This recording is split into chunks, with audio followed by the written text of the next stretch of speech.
My name is Della. I'm 28 years old. My parents were smiling.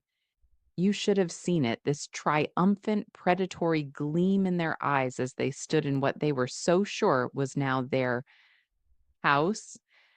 They'd just wrapped up this grand pre rehearsed speech about how they'd legally and morally outplayed me, leaving me with nothing.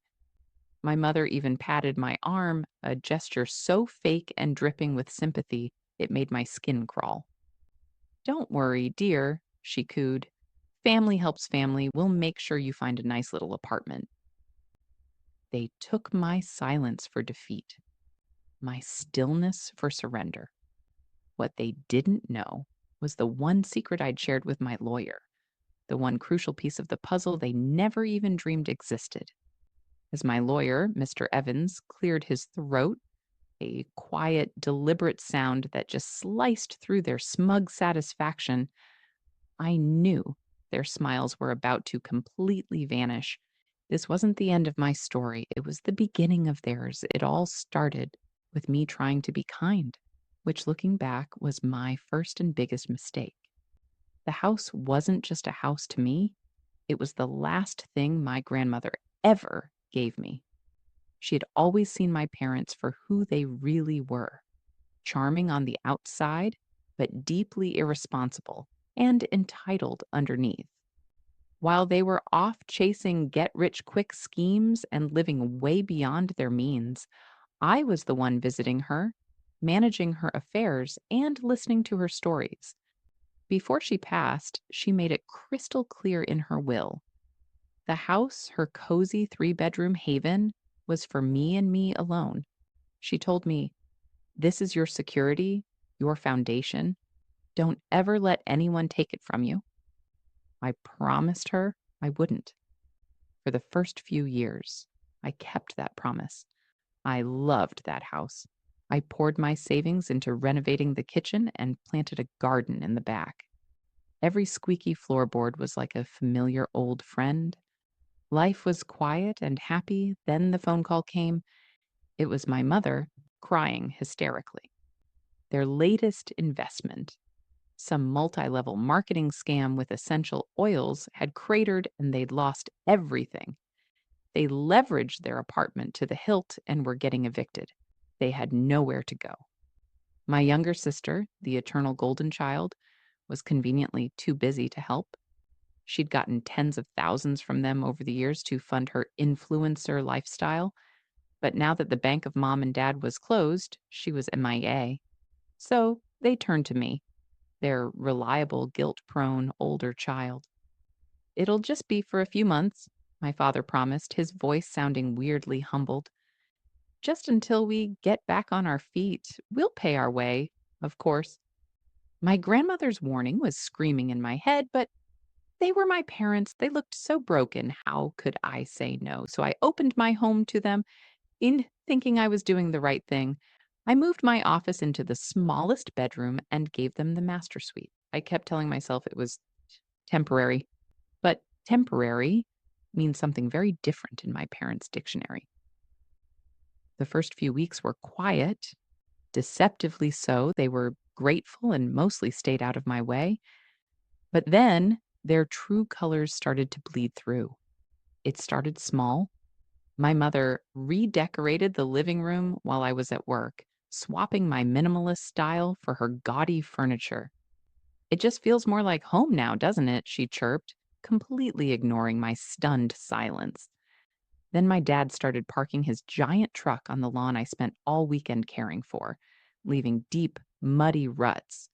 When I asked him to stop, he just laughed. "Relax, it's just grass. We're family after all." That phrase, "we're family," became their excuse for everything. It was their permission slip for total disrespect. Things went from passive aggressive to a full blown hostile takeover. They started hosting dinner parties without even telling me, inviting their friends to show off their beautiful new home. I'd come home from a long day to a house full of strangers with my dad holding court in the living room, bragging about the renovations I paid for. They stopped pretending to look for jobs and started talking about their retirement. They didn't contribute a dime, not to the mortgage, not to the utilities, not for the groceries they devoured like a plague of locusts. I was funding their entire lifestyle, and they weren't grateful. They expected it. The conversation that changed everything happened about 6 months in. I was in the kitchen stressing about the spike in the electricity bill when they sat me down like they were about to give me an award. "We've been thinking," my father began, using that paternal, authoritative tone I hadn't heard since I was a teenager. "It's tricky, you being the only one on the deed. What if something happens to you? We'd be out on the street." My mother picked up right where he left off. "We think it's best if we add our names to the title. It's just a formality for inheritance purposes, to protect the family asset." A cold dread just washed over me. My grandmother's voice was a scream in my head. "Don't ever let them take it from you." I told them no. I said the house was in my name, and it was staying that way. I tried to be firm, but my voice was shaking. That's when the floodgates of guilt opened. My mother burst into tears. "After everything we've done for you, we gave you life, and you don't trust us? Your own parents?" My father called me selfish, saying I was hoarding my good fortune while they had nothing. They laid it on so thick I could barely breathe. This went on for weeks. Every morning was a disappointed sigh. Every evening was a lecture on my duties as a child. They turned my own home into a psychological prison. I was just so tired, so worn down. In a moment of absolute weakness, I started to think, what if they're right? Maybe I am being selfish. They swore it was just a swore piece of paper, that it changed nothing. So I caved. I agreed to meet with a lawyer they'd found. He was this slick guy who barely made eye contact with me and said adding them to a quitclaim deed was standard procedure. Feeling cornered and completely alone, I signed it. The second I did, I felt sick. The change was instant. The act was over. It wasn't my house anymore, it was their house. They told me my home office was going to be a guest room for my sister. They talked about taking out a home equity loan to buy my dad a new car. They were planning the future of my property as if I wasn't even in the room. The final straw was a phone call I overheard. It was my mother on the phone with my sister laughing. "It's all taken care of," she said. "The house is ours now. We'll probably sell in the spring. The market is great. It's more than enough to start that bakery you've always wanted." "Your brother?" "Oh, he'll be fine. He's resourceful. It's time he learned to stand on his own 2 feet anyway." My whole world just tilted. This wasn't about their security, it was a plan. They were going to sell my home, my grandmother's legacy, to fund my sister's latest whim. They were going to kick me out and leave me with nothing. That night, I didn't sleep. I just sat in my tiny room, the walls closing in, and I felt this cold, hard anger crystallize inside me. They thought I was a pushover. They thought I was weak. They had made a huge, catastrophic mistake. The next morning, I called my own lawyer. Mr. Evans, a retired litigator my grandmother had always raved about. I walked into his office feeling like a complete idiot. I laid it all out: the will, the manipulation, the document I'd so stupidly signed. I expected a lecture. Instead, he just listened. When I finished, a small knowing smile appeared on his face. "They think they have you based on that one document," he said. "But property law is a tapestry. They're only looking at one thread. I think it's time we showed them the whole picture." And that's when I told him my secret, the one thing my grandmother and he had cooked up years ago, a provision for a situation exactly like this. Mr. Evans's smile got wider. "Ah," he said. "Well, that changes everything." And that brings us back to my living room. There they were, my parents and their smarmy lawyer, Mr. Pierce, sitting on the couch. I bought just radiating smugness. I stood by the fireplace with Mr. Evans at my side. Mr. Pierce spoke first, his voice dripping with condescension. "As you can see," he said, waving a hand at the papers on the coffee table, "this is a standard quit-claim deed, signed and executed. It clearly adds my clients as joint tenants. Legally, the house is as much theirs as it is yours. In fact, they're prepared to buy out your one-third share for a nominal fee just to avoid any more family drama. A nominal fee for the house my grandmother left me, the house I paid for and cared for." My parents just nodded with these somber faces like they were doing me a huge favor. My mother had that triumphant smile back. This was it, their checkmate. Then Mr. Evans cleared his throat. The room went silent. "Mr. Pierce," he began, his voice perfectly calm, "you are correct. That is a quitclaim deed, and my client did sign it." My parents beamed. Their lawyer leaned back, looking thrilled with himself.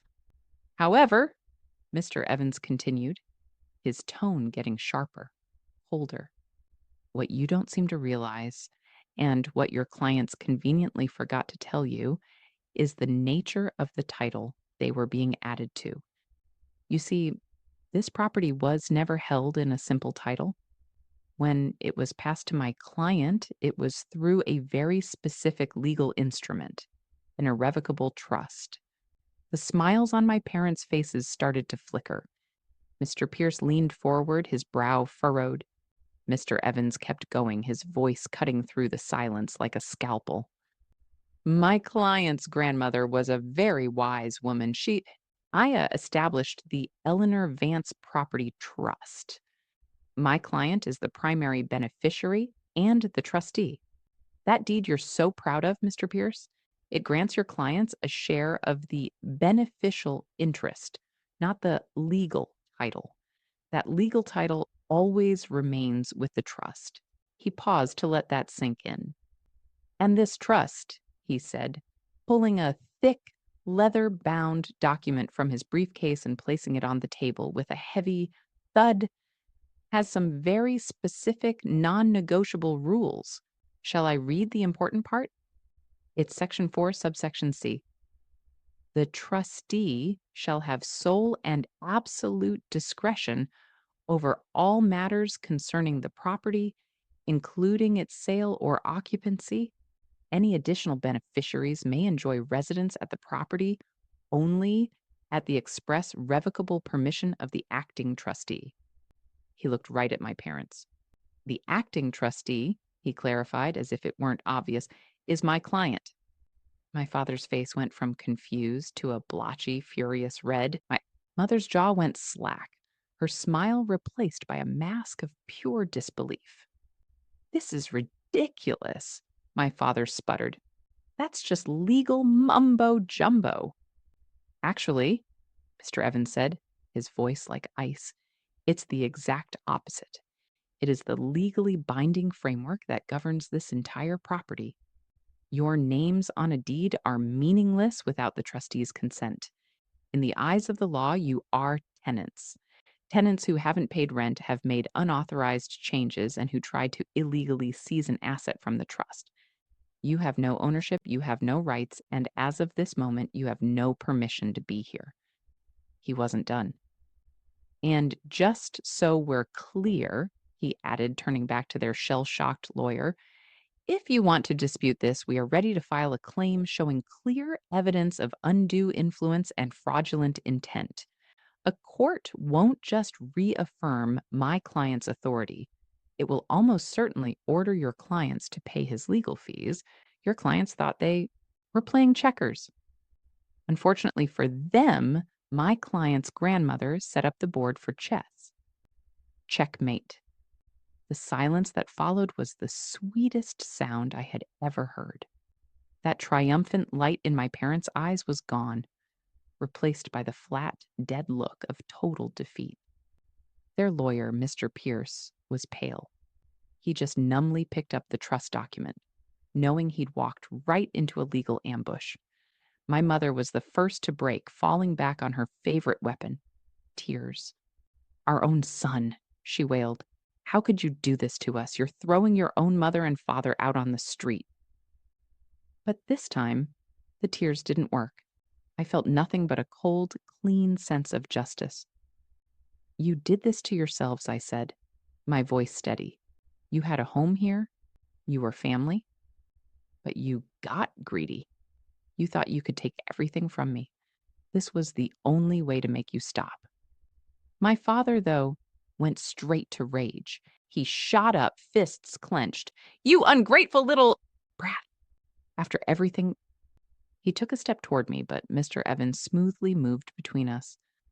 I would strongly advise against that, sir, he said calmly. You are now trespassing. Any aggression will be met with the police. My father froze, his anger hitting a cold, hard legal wall. He just looked small. Mr. Evans then placed one last document on the table, a formal eviction notice. You have 30 days to vacate, he stated. Anything left behind will be considered abandoned and disposed of by the trust. My client will not be speaking with you again. All communication goes through my office. Those 30 days were pathetic. My mother called me nonstop, swinging between sobbing apologies and vicious accusations. My father left rambling, threatening voicemails. My sister, the one this was all for, sent me a single text. You're dead to me. I blocked them all. I didn't engage. I just let the legal process work. On the final day, I watched from my car as a small moving truck pulled away. They had sold most of my mother's gaudy furniture to afford a deposit on a tiny rundown apartment across town. They didn't look back. Their faces were grim and sour, the faces of people who had gambled everything and lost in the most spectacular way possible. Walking back into my house that evening felt like taking the first real breath after nearly suffocating. The silence was incredible. The oppressive weight of their presence, their entitlement, it was just gone. It took me a full week to purge the house of their energy. I packed up every last thing they'd left, donated it, and put my living room back the way it was. I fixed the ruts in the lawn. I took back my office. It was my house again. Completely. I heard through a cousin that things aren't going so well for them. My sister's bakery never happened, of course. She refused to let them move in with her, and now they call her, demanding the money she owes them. They just turned their poison on each other. They burned the one bridge that was holding them up, and now they're stuck on a miserable little island they built themselves. As for me, I've never been better. The whole ordeal, as painful as it was, taught me a hard lesson about boundaries and my own self-worth. It forced me to finally see my parents for who they are, not who I wished they were. Free from all that, I've thrived. My grandmother didn't just leave me a house, she left me a fortress and one final lesson in looking ahead. Standing in my garden, feeling the sun on my face, I know I finally honored her wish. I kept my foundation safe. I didn't let them take it from me. And in doing that, I took back my whole life. So that's my story. It was a rough ride, but I came out the other side stronger. Now I want to ask you, what would you have done? Did I go too far? Or was this the only way to handle family that sees kindness as a weakness? Let me know your thoughts in the comments. I read them all. And if you want to hear more stories about people taking their power back, make sure you like and subscribe. Betrayal can come from anywhere, but standing up for yourself is a victory no one can ever take from you. Thanks for listening.